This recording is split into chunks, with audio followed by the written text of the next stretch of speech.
Hello दोस्तों। Tata Motors की दोनों कंपनियां मतलब डीमर्जर के बाद अब दोनों कंपनियां लिस्ट हो चुकी है।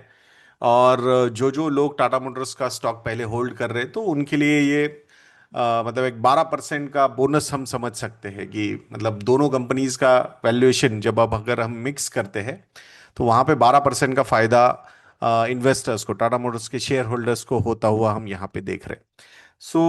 दोनों कंपनीज अलग अलग हो गई है। Tata Motors commercial vehicle limited CV limited जो कमर्शियल व्हीकल बिजनेस पे फोकस करेगी, ट्रक्स हो या बसेस हो या कंस्ट्रक्शन व्हीकल्स हो, तो यहाँ पे ये कंपनी फोकस करने वाली है। और Tata Motors private sorry passenger vehicle and JLR limited ये अलग दूसरी कंपनी है जो पैसेंजर व्हीकल पे फोकस करेगी, ईवीज पे फोकस करेगी और जेएलआर का ब्रांड ये संभालने वाले हैं।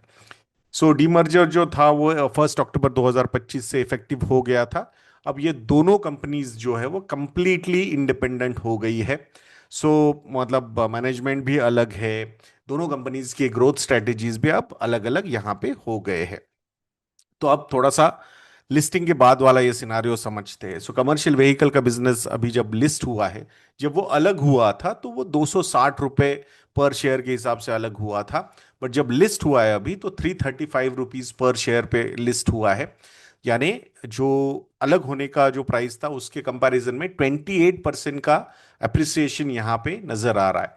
सो एज एक्सपेक्टेड कि पैसेंजर व्हीकल एंड जेएलआर का आर्म जो है that particular business was valued at around 407 rupees per share. तो अगर ये दोनों कंपनीज हम ऐड करते हैं तो 12% का यहाँ पे अप्रिसिएशन हुआ है कंपेयर टू दी डीमर्जर होने से पहले के प्राइस के कंपैरिजन में। और अभी दोनों कंपनीज को अगर मार्केट कैपिटलाइजेशन हम मिक्स करते हैं so that particular number is at around 2.7 lakh crore rupees. So demerger से वैल्यू कैसे अनलॉक होता है उसका ये एक परफेक्ट एग्जांपल यहाँ पे हमें सामने नजर आ रहा है। अब थोड़ा सा कमर्शियल व्हीकल पे बात करते हैं दोस्तों, क्योंकि ये जो है ना ये ओल्ड एंड स्टेडी इंजन है टाटा मोटर्स का।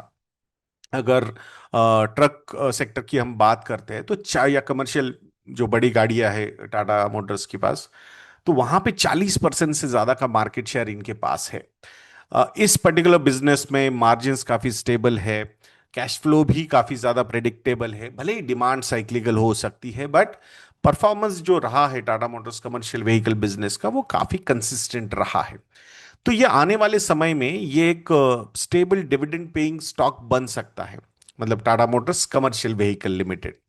कुछ ग्रोथ इंजन्स इनके पास भी अवेलेबल हो सकते हैं जिस पे काम ऑलरेडी कंपनी कर रही है, जैसे कि इलेक्ट्रिक ट्रक्स हो या फिर इलेक्ट्रिक बसेस हो या फिर सीएनजी बसेस हो, या इस पे मतलब इन इनके इनोवेशंस पे काम चल रहा है और ये फ्यूचर ग्रोथ इंजन बन सकते हैं। बट अगर एग्जिस्टिंग बिजनेस के एंगल से हम बात करते हैं तो यहाँ स्टेबिलिटी ज्यादा लग रही है रादर देन वो एक हाई रिस्क हाई रिवॉर्ड वाला जो फंडा हो सकता है। अब एग्जैक्टली ऑपोजिट जो है वो Tata Motors passenger vehicle and JLR limited के साथ हो सकता है।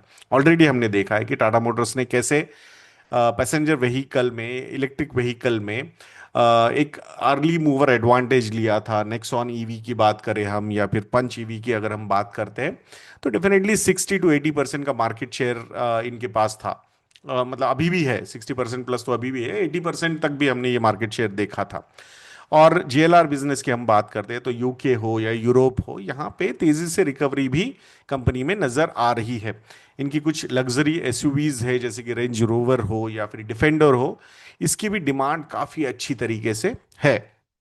सो आई थिंक अगर एक high risk high reward kind of opportunity अगर आपको देखनी है तो दोनों कंपनीज में अगर हम कंपेयर करते हो तो डेफिनेटली पैसेंजर व्हीकल ईवी ये जो सेगमेंट है यहाँ पे थोड़ा सा हाई रिस्क हाई रिवॉर्ड हो सकता है। मतलब रिस्क प्रोफाइल के एंगल से एग्रेसिव इन्वेस्टर के लिए शायद पैसेंजर व्हीकल एक कंपनी हो सकती है। बट अगर आपका एक मॉडरेट इक्विटी इन्वेस्टर बट एक moderate kind of risk profile है इक्विटी इन्वेस्टिंग में, तो उसके उनके लिए कमर्शियल व्हीकल एक मतलब कंपनी हो सकती है जो आपकी रडार पे होनी चाहिए। अब ओवरऑल इस पर्टिकुलर मूव के पीछे का टाटा ग्रुप का लॉजिक क्या था, आई थिंक उसको थोड़ा सा हम समझने की कोशिश करते हैं। तो मतलब सीवी बिजनेस का नेचर जो है वो स्टेडी एंड साइक्लिकल बिजनेस है। And PV passenger vehicle, EV and JLR business, ये fast growth and innovation driven है। तो आई थिंक अब दोनों कंपनीज अपना अपना वैल्यूएशन मैट्रिक बनाएंगी, अपने अपने पी रेशियोज के हिसाब से अपना अपना एक इन्वेस्टर बेस इनके पास हो सकता है। सो पुराना टाटा मोटर्स का जो बिजनेस था combined, that was a mixed bag. But Tata commercial vehicle limited अब एक स्टेबल कैश जनरेटर के तौर पे हम देख सकते हैं। और passenger vehicle JLR business high growth EV luxury duo combo यहाँ पे प्ले आउट कर सकता है। बहुत सारे जो एनालिसिस भी इसके बारे में आ रहे हैं सामने, तो वहाँ टिपिकल सिमिलर एनालिसिस सामने आ रहे हैं कि भाई प्रेडिक्टेबिलिटी अगर आपको चाहिए तो कमर्शियल व्हीकल की तरफ देख सकते हो, थोड़ा सा high risk high reward angle है तो पैसेंजर व्हीकल सही हो सकता है।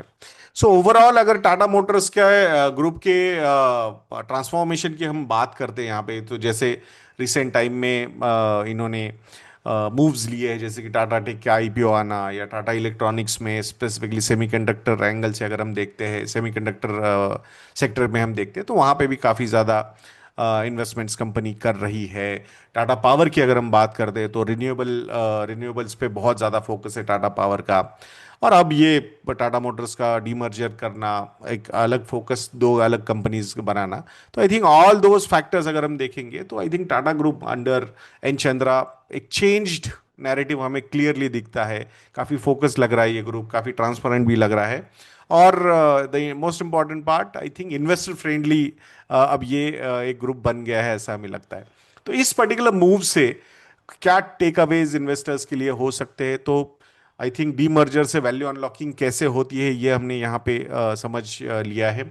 अगर दोनों कंपनीज अलग रहेंगी तो दोनों कंपनीज की क्लैरिटी भी अलग रहेगी, फोकस भी अलग रहेगा, कैपिटल एलोकेशन भी बहुत सही तरीके से इसकी वजह से हो सकता है।